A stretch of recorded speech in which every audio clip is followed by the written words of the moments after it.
नमस्कार दोस्तों, स्वागत है आप सभी का आज की एक नई वीडियो में। दोस्तों आज की इस वीडियो में आप सभी के सामने कक्षा 10 हिंदी काव्य के नदी चैप्टर की लिखित व्याख्या लेकर के आ चुका हूं। आप सभी लोग मेरी हैंड रिटेन नोट्स देख सकते हो।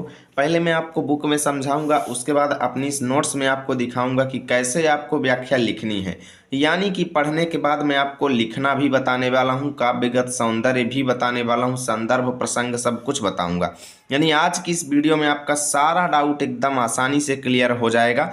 बस आप सभी को वीडियो में अंतिम तक जुड़े रहना है। तो चलिए दोस्तों, आज की शानदार वीडियो की शुरुआत करते हैं और नदी चैप्टर की व्याख्या को अच्छे से समझते हैं। तो इसके कवि हैं दोस्तों, जिन्होंने इस कविता को लिखा है, उनका नाम है केदारनाथ सिंह। और उन्होंने ये नदी जो है ना, इसको क्या मान रखा है दोस्तों, भारत की सांस्कृतिक और सभ्यता रूपी नदी। यानी कि वो क्या कहते हैं कि ये जो नदियां हमारे देश में बहती हैं, ये केवल नदियां ही नहीं है, केवल जल की धारा मात्र ही नहीं है, बल्कि ये भारत की संस्कृति और सभ्यता का प्रतीक भी हैं। ठीक है ना। यानी भारत की संस्कृति और सभ्यता का प्रतीक क्या है? नदी है। तो नदी को उन्होंने इस संस्कृति और सभ्यता के प्रतीक के रूप में माना है। और कहते हैं कि अगर धीरे चलो तो वह तुम्हें छू लेगी। यानी कवि ये कहते हैं कि अगर आप धीरे गति से चलेंगे, धीरे गति जैसे आप किसी नदी के साथ जा रहे हो, तो कवि कहते हैं कि अगर आप धीरे चलेंगे, धीमी रफ्तार में चलेंगे, तो वह तुम्हें छू लेगी। कौन छू लेगी? संस्कृति और सभ्यता रूपी नदी जो है वो आपको स्पर्श कर लेगी। अर्थात आप धीमी रफ्तार से चलेंगे, धीमी गति से चलेंगे, तो संस्कृति और सभ्यता रूपी नदी जो है वो आपके साथ साथ चलेगी, वो आपको छू लेगी। यानी आपके अंदर भारतीय संस्कृति और सभ्यता के गुण विकसित होंगे। अगर आप भाई धीरे चलेंगे, ठीक है ना, सबसे मिलजुल कर चलेंगे, धीरे चलेंगे, तो भारत की संस्कृति और सभ्यता जो है वो आपके अंदर दिखाई पड़ेगी। यानी वो आपको छू लेगी। संस्कृति और सभ्यता रूपी नदी जो है आपको स्पर्श कर लेगी। और आगे कवि कहते हैं कि दौड़ो तो छूट जाएगी नदी।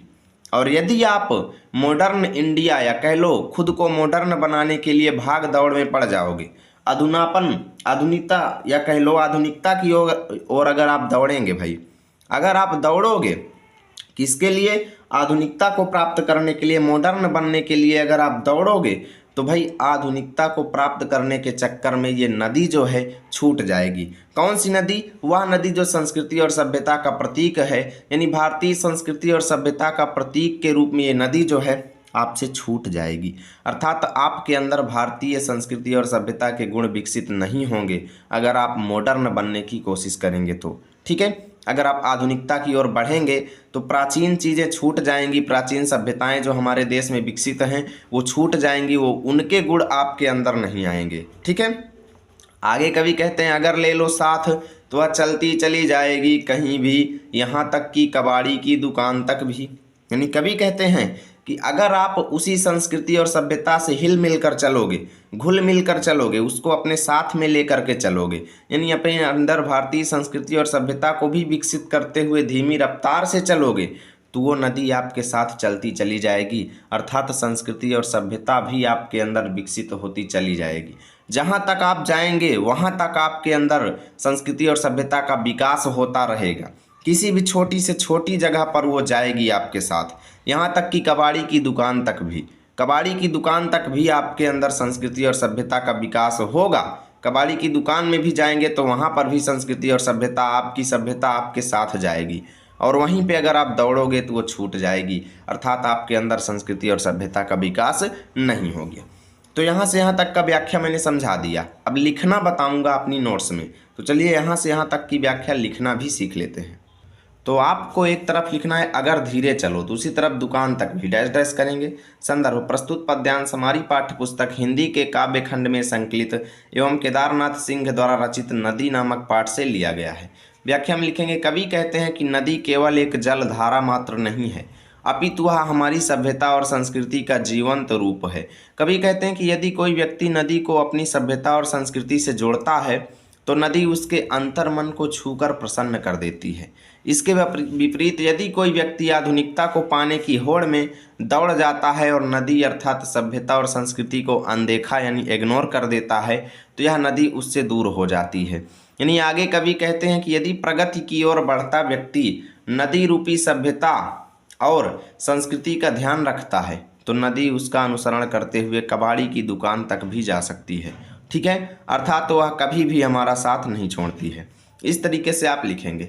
काव्यगत सौंदर्य में लिखेंगे भाषा सरल खड़ी बोली, शैली वर्णनात्मक, गुण प्रसाद, रस शांत, छंद अतुकांत, शब्द शक्ति, अभिधा एवं लक्षणा। चलते हैं दोस्तों अगले पद्यांश पर। अब देखिए दोस्तों हम आ चुके हैं अगले पद्यांश पर।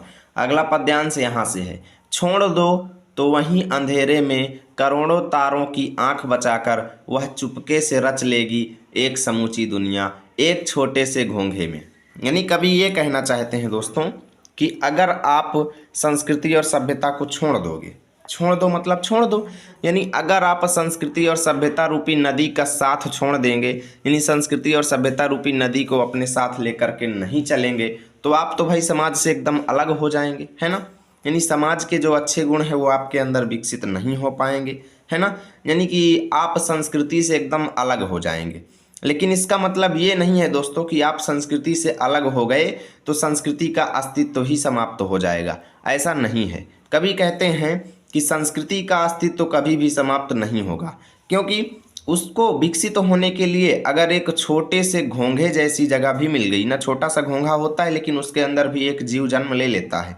तो कवि यही कहते हैं दोस्तों कि ये हमारी संस्कृति और सभ्यता जो है ना, ये अंधेरे में ही, अर्थात अगर आप इसकी संगति छोड़ भी देंगे ना, तो अंधेरे में अकेलेपन में भी यह करोड़ों तारों की आंख बचाकर, अर्थात जो करोड़ों तारे आसमान से चमक रहे हैं उसकी रोशनी से बच करके या चुपके से रच लेगी एक समूची दुनिया। एक समूची दुनिया मतलब एक विशाल दुनिया, यानी यह भी एक छोटी सी दुनिया बना लेगी। अगर आप भले ही संस्कृति और सभ्यता को त्याग देंगे, लेकिन इसको विकसित होने के लिए मात्र एक छोटे से घोंघे के जैसे जगह चाहिए, और उतने ही छोटे जगह में ये संस्कृति और सभ्यता जो है ना, प्रकाश नक्षत्रों की रोशनी से और अंधेरे में ही ये स्वयं का विकास कर लेगी, अर्थात सभ्यता और संस्कृति जो है वो विकसित हो जाएगी। यानी भले ही आप उसका साथ छोड़ दें, लेकिन संस्कृति आपका साथ इतने में भी नहीं छोड़ेगी, यानी वह आपका साथ पकड़े रहेगी, अपने अस्तित्व को बनाए रहेगी, और एक छोटे से घोंघे में भी वह अपना जीवन बचा लेगी, एक समूची दुनिया वो रच लेगी। आगे कवि कहते हैं कि भाई सच्चाई यह है, अर्थात सच्चाई यह है, रियलिटी ये है कि तुम कहीं भी रहो। यानी कवि ये कहते हैं कि तुम कहीं भी रहोगे, किसी भी स्थिति में रहोगे, तुम्हें साल के सबसे कठिन दिनों में भी, अर्थात जब तुम्हारे ऊपर मुसीबत का समय भी रहेगा, विपत्ति भी रहेगी, कष्ट भी रहेंगे, उस समय भी ये प्यार करती है एक नदी। कौन सी नदी? संस्कृति और सभ्यता रूपी नदी जो है उस समय भी आपको चाहती है, अर्थात उस समय भी आपका साथ निभाती है। यानी संस्कृति और सभ्यता रूपी नदी जो है किसी भी स्थिति में आपको अकेले नहीं छोड़ती है, आप भले ही उसको अकेला छोड़ दो। ठीक है, चलिए अब यहाँ से लेके यहाँ तक की व्याख्या आपको दिखाते हैं। अब आपको एक तरफ लिखना है छोड़ दो, दूसरी तरफ एक नदी, डैश डैश करते चले जाएंगे। संदर्भ आप पूर्वत, यानी जो पहले वाले में बताया हूँ सेम उसी को यहाँ पे लिख लेना है। व्याख्या में कवि कहते हैं कि यदि मनुष्य अपनी सभ्यता और संस्कृति से दूरी बनाता है तो वह सारे समाज से अलग हो जाता है, फिर भी सभ्यता और संस्कृति हमेशा जीवित रहती है।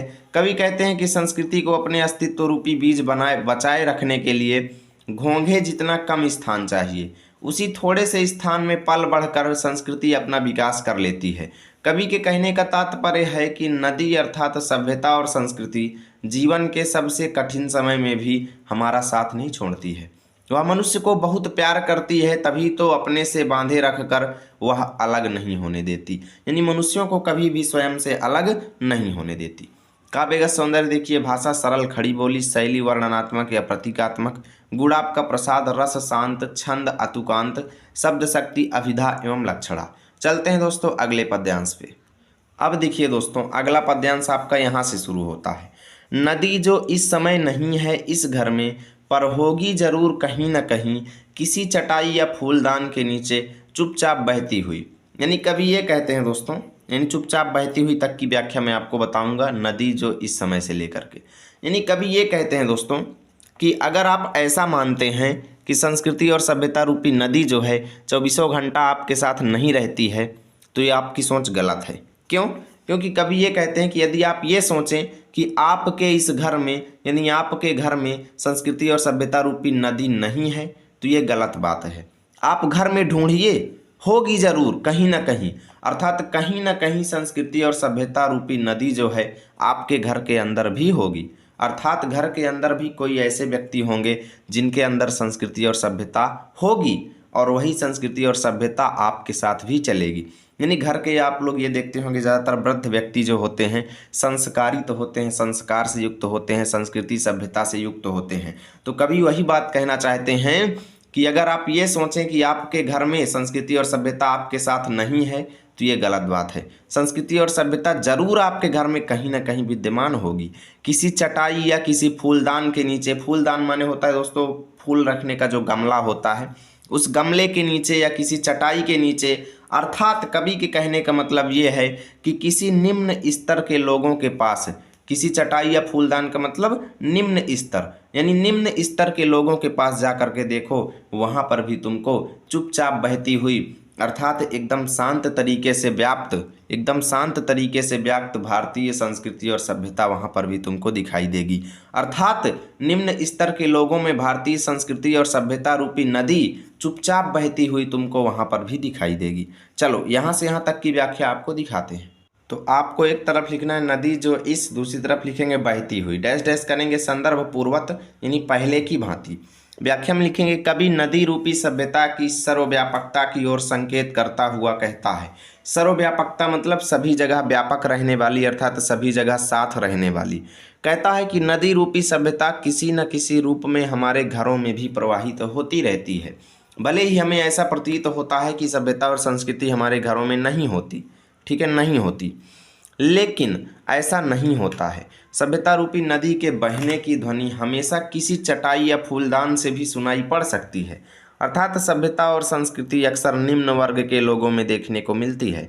आशय यह है कि नदी रूपी सभ्यता हमारे घरों में भी हमारा साथ नहीं छोड़ती है। ठीक है, काव्यगत सौंदर्य देख लीजिए, भाषा खड़ी बोली, शैली वर्णनात्मक तथा प्रतीकात्मक, रस शांत, छंद अतुकांत, अलंकार अनुप्रास, उपमा अलंकार। गुण आपका प्रसाद हो जाएगा, यहाँ पे ये कामा नहीं रहेगा। ठीक है, चलते हैं दोस्तों अगले पद्यांश पे। हाँ जी दोस्तों, हम आ चुके हैं लास्ट पद्यांश पर, और अभी तक कई लोग वीडियो को लाइक नहीं किए हैं, तो भाई प्लीज़ वीडियो को लाइक कर दो, पूरा चैप्टर आपको अच्छे से समझ में आएगा। देखिए आगे कवि कहते हैं, कभी सुनना जब सारा शहर सो जाए तो किवाड़ों पर कान लगाकर, धीरे धीरे सुनना कहीं आसपास, एक मादा घड़ियाल की कराह की तरह सुनाई देगी नदी। यानी कवि ये कहते हैं कि यदि मैं ये कहता हूँ कि आपके घर में चटाई या फूलदान के नीचे नदी के बहने की आवाज़ सुनाई देगी, अगर आपको इस बात का विश्वास नहीं हो रहा है, अगर आपको इस बात का विश्वास नहीं होता कि भारतीय संस्कृति और सभ्यता रूपी नदी जो है सभी जगह फैली हुई है, तो इसका टेस्ट करने के लिए आपको कभी सुनना है।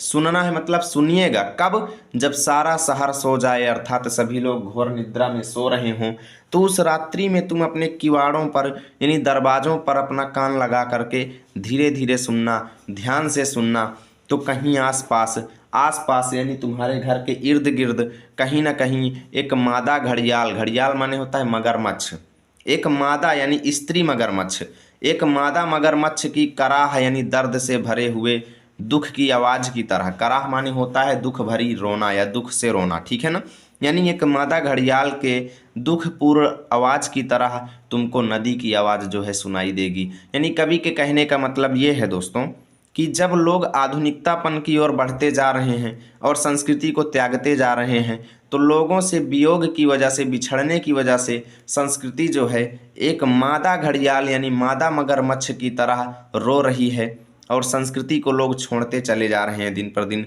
जो कि अच्छी बात नहीं है। यानी कभी यही कहते हैं कि अगर आपको इस बात का विश्वास ना हो तो कभी सुनना, जब सारा संसार सो जाए, सारा शहर सो जाए, तो अपने घर के दरवाज़ों पर कान लगा करके सुनना धीरे धीरे, कहीं आसपास एक स्त्री मगरमच्छ के रोने की आवाज़ की तरह तुमको भारतीय संस्कृति और सभ्यता रूपी नदी के रोने की आवाज़ तुमको सुनाई देगी। ठीक है, अब यहाँ से यहाँ तक की व्याख्या चलिए देख लेते हैं, लेकिन इससे पहले आपको एक चीज़ बताना ज़रूरी है, और वो है ये आपके लिए निमंत्रण।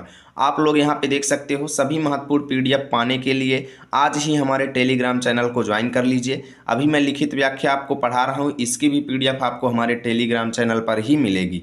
तो आप लोग इसका स्कैनर का स्क्रीनशॉट ले लो और इसको स्कैन करके ज्वाइन कर सकते हो, या फिर इसी वीडियो के डिस्क्रिप्शन में लिंक दिया गया है, वहाँ पर आप जा करके ज्वाइन कर लो। करीब 10,000 प्लस लोग इसमें जुड़ चुके हैं, तो जल्दी कीजिए, लेट मत कीजिए, आप भी जाइए और जुड़ जाइए। ठीक है, चलिए अब इसकी लिखित व्याख्या देखते हैं। आपको एक तरफ लिखना है कभी सुनना, दूसरी तरफ देगी नदी, डैश डैश करेंगे, संदर्भ पूर्वक व्याख्या में लिखेंगे। कवि कहता है कि यदि आप इस बात से संतुष्ट नहीं हैं कि नदी हमारे आपके बीच हमेशा विद्यमान रहती है, तो अपनी संतुष्टि के लिए जब मनुष्यों के सभी क्रियाकलाप बंद हो जाएं और समस्त चराचर, चराचर माने प्राणी जीव जंतु सभी, प्रकृति शांत रूप में हो, अर्थात सारा शहर गहरी निद्रा में सो रहा हो, उस समय आप घरों के दरवाजों से कान लगाकर एकाग्रचित्त होकर नदी की आवाज़ को सुनने का प्रयास कीजिए। आपको अनुभव होगा कि नदी की प्रवाहित होने वाली मधुर ध्वनि एक मादा मगरमच्छ की दर्दयुक्त कराह जैसी आती हुई प्रतीत होगी।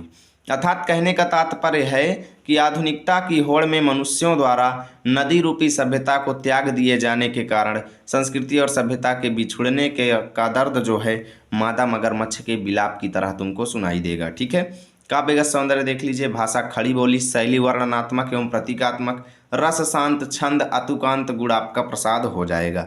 और यहाँ से आज का चैप्टर फिनिश हुआ। उम्मीद करता हूँ वीडियो बहुत ज़्यादा अच्छी लगी होगी। अब इसका भी अगर आपको पीडीएफ चाहिए तो भाई ये निमंत्रण दे रहा हूँ, इसको जा करके तुरंत ज्वाइन कर लो, वहाँ पर आपको इसकी पीडीएफ मिल जाएगी। मिलेंगे आप सभी के साथ अगली वीडियो में, तब तक के लिए जय हिंद, जय भारत।